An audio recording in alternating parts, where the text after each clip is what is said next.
নমস্কার বন্ধুরা, রুনিয়ের মম কিচেনে আপনাদের স্বাগত।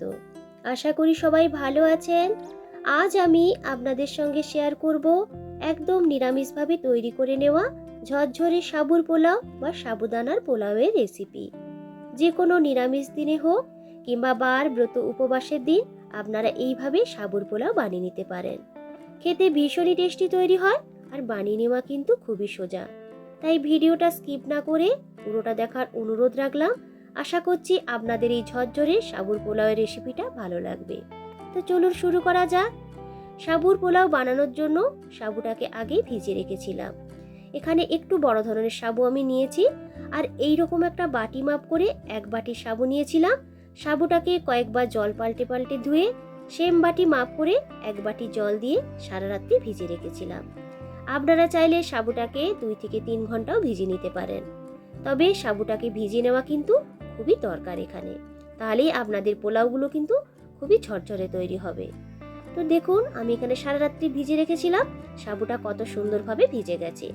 সাবুটাকে সাইডে সরিয়ে রেখে একটি ফ্রাইং প্যানের মধ্যে নিয়ে নিলাম কিছুটা পরিমাণ চিনেবাদাম।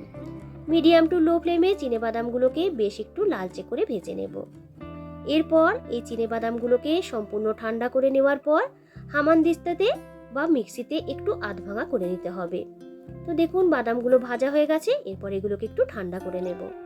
ওই সেম প্যানের মধ্যে দিয়ে দিলাম অল্প পরিমাণে একটু রিফাইন অয়েল। তেলটা গরম হয়ে গেলে এর মধ্যে দিয়ে দিলাম আরও কিছুটা পরিমাণ চিনেবাদাম। প্রথমে আগে চিনেবাদামগুলোকে একটু ভেজে নেব। যখন চিনেবাদামের মধ্যে বেশ একটু লালচে ভাব ধরে আসতে শুরু করবে তখন এর মধ্যে দিয়ে দিলাম কিছুটা পরিমাণ কাজু এবং কিশমিশ। এরপর সব কিছুকে খুব ভালো করে একটু লালচে করে ভেজে নেব। যেহেতু কাজু কিশমিশ ভাজতে বেশি সময় লাগে না, তাই কাজু কিশমিশটাকে লাস্টে দিয়েছিলাম আর বাদামটাকে আগে দিয়েছিলাম। তো দেখুন সমস্ত কিছু ভালো করে ভাজা হয়ে গেছে, এরপর এইগুলোকে তুলে নেব। ওই সেম প্যানের মধ্যেই এরপর দিয়ে দিলাম আরও 3 টেবিল চামচের মতো রিফাইন অয়েল।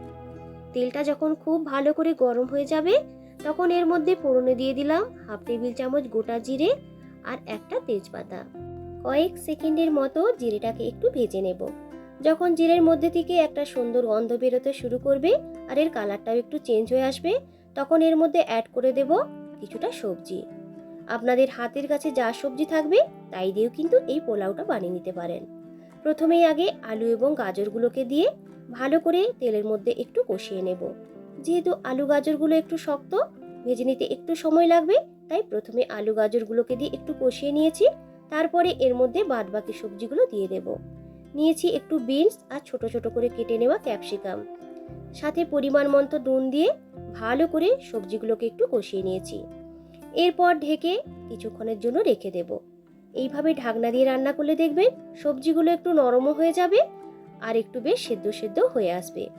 ঢাকনাটি খুলে নিয়ে ভালো করে একটু মিশিয়ে নিয়েছি। এরপর এর মধ্যে দিয়ে দেব কুচিয়ে রাখা নারকেল আর সাথে দিয়ে দিলাম ছোট ছোট করে কেটে রাখা আদা আর কাঁচা লঙ্কা। আপনারা চাইলে এখানে গ্রেট করা আদাও কিন্তু ব্যবহার করতে পারেন। আর ঝালের পরিমাণটা অবশ্যই আপনারা আপনাদের প্রয়োজন মতো দিয়ে দেবেন। এরপর সমস্ত কিছুকে কষিয়ে নেব যতক্ষণ না পর্যন্ত আদার মধ্যে যে একটা কাঁচা গন্ধ আছে সেই কাঁচা গন্ধটা চলে যাচ্ছে। তো দেখুন এভাবে কষিয়ে নিতে নিতে আলুগুলো কিন্তু খুব সুন্দরভাবে সেদ্ধ হয়ে গেছে।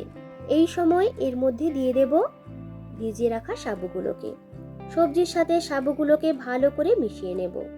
আমরা যে কোনো বার ব্রত কিংবা উপবাসের দিন সাবু দিয়ে লুচি, পরোটা, রুটি বানিয়ে থাকি। সবথেকে সহজভাবে বানিয়ে নিতে পারবেন আজকের এই সাবুর পোলাওয়ের রেসিপিটাকে। আর খেতে কিন্তু দুর্দান্ত হবে। ঢেকে প্রায় 2 থেকে 3 মিনিটের মতো রেখে দিয়েছিলাম সাবুগুলোকে সেদ্ধ করে নেওয়ার জন্য। তো দেখুন কতটা সুন্দর ঝরঝরে তৈরি হয়েছে আর সাবুদানাগুলোর মধ্যে একটা বেশ ট্রান্সপারেন্ট কালার কিন্তু ধরে আসতে শুরু করেছে। সমস্ত কিছুকে ভালো করে মিশিয়ে নিয়েছি। নুনটা টেস্ট করে এই সময় দিয়ে দিলাম স্বাদ মতো নুন। আপনারা যদি কোনো উপবাস কিংবা বার ব্রতের দিন বানান সেক্ষেত্রে সন্দক লবণ ব্যবহার করবেন। যেহেতু পোলাও বানাচ্ছি দিয়ে দিলাম চিনি আর আগে থেকে ভেজে রাখা কাজু, কিশমিশ ও বাদামগুলোকে। আপনারা চাইলে চিনিটাকে এখানে স্কিপ করতে পারেন। সমস্ত কিছুকে ভালো করে মিশিয়ে নেব। এইভাবে মিশিয়ে নিতে নিতেই দেখবেন সাবুদানাগুলো খুব সুন্দরভাবে সেদ্ধ হয়ে যাবে আর এর কালারটাও কিন্তু চেঞ্জ হতে শুরু করবে। এই সময় এর মধ্যে দিয়ে দিলাম আধ ভাঙা করে রাখা বাদামগুলোকে। ঠান্ডা করে নেওয়ার পর বাদামের খোসাটাকে ছাড়িয়ে হামানদিস্তাতে একটু আধ ভাঙা করে নিয়েছিলাম। আপনারা চাইলে মিক্সিতেও গুঁড়িয়ে নিতে পারেন। সাথে দিয়ে দিলাম অল্প একটু ঘি আর একটা চেরা কাঁচা লঙ্কা। সব কিছুকে মিশিয়ে নিয়ে আর একটু ভেজে নিলেই কিন্তু তৈরি হয়ে যাবে আজকের এই সাবুর পোলাওয়ের রেসিপি। ঝাল মিষ্টির সমন্বয়ে তৈরি এই পোলাওটা খেতে কিন্তু ভীষণই টেস্টি হয়। একবার হলেও আপনারা এইভাবে বানিয়ে খেয়ে দেখবেন। তো দেখুন কতটা সুন্দর ঝরঝরে তৈরি হয়েছে, আর দেখতেও কিন্তু খুবই সুন্দর হয়েছে। গ্যাসটাকে অফ করে ঢেকে স্ট্যান্ডিং টাইমে রেখে দেব মিনিট 2 মতো। ঢাকনা দিয়ে রাখার কারণে ওই গরম ভাবেই দেখুন সাবুদানাগুলোর মধ্যে বেশ সুন্দর একটা ট্রান্সপারেন্ট কালার কিন্তু ধরে এসেছে, আর ভীষণই ঝরঝরে তৈরি হয়েছে। তো বন্ধুরা, আজকের এই ঝরঝরে সাবুর পোলাওয়ের রেসিপিটা আপনাদের কেমন লাগলো অবশ্যই কিন্তু কমেন্ট করে জানাবেন। আপনাদের একটা মিষ্টি কমেন্টই কিন্তু আমাকে উৎসাহিত করে নতুন ভিডিও বানানোর জন্য। যদি রেসিপিটা আজ আপনাদের ভালো লাগে, একটা লাইক ও বেশি বেশি করে শেয়ার করারও অনুরোধ রাখলাম। আমার চ্যানেলে নতুন বন্ধু হয়ে থাকলে অনুরোধ রইল চ্যানেলটিকে সাবস্ক্রাইব করে সাথে থাকার জন্য। যাওয়ার আগে অবশ্যই একটা কমেন্ট করে যাবেন। সেই কমেন্ট ধরেই কিন্তু পৌঁছে যাব আপনাদের পরিবারে ঠিক সময় মতো আপনাদের সাথে দেখা করার জন্য। তো দেখুন কতটা সুন্দর দেখতে হয়েছে। একবার হলেও আপনারা এইভাবে বানিয়ে দেখবেন। পুরনো বন্ধুদেরকে অসংখ্য ধন্যবাদ জানিয়ে আবারও হাজির হব নতুন কোনো দিন নতুন কোনো রেসিপি নিয়ে। আজকের মতো টাটা।